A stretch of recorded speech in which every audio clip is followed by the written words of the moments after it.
recognize that India is at really the nexus of advocacy and education reform.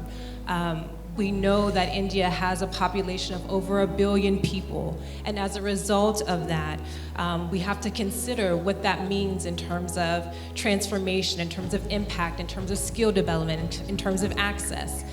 So we have a 200-year gap. So of course the educational system is failing because we're not trying to bridge the gap. And I think that skill development, especially soft skills, is a really great way to bridge that gap and try to make it easier for young people once they leave high school.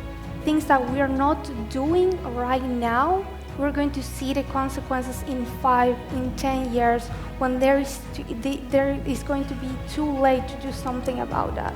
This is our time. This is our time to act, to do something about it. I think when we talk about education, I feel like as a global community, we've gone 360. I think the circle is almost complete now. I mean, when my brother from Ladakh was talking, it took me back to say my village, to a lot of rural areas around the world, for example. What does education mean to them?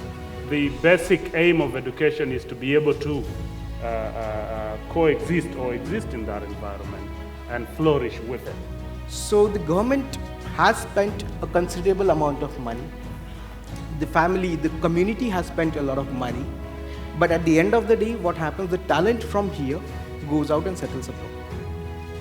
So that is one problem that we are trying to see how to address that. So if we have higher education institute here, based in India, let's say from outside, the campuses, they are allowed to be opened here, the students will be here. The money will still remain in our economy.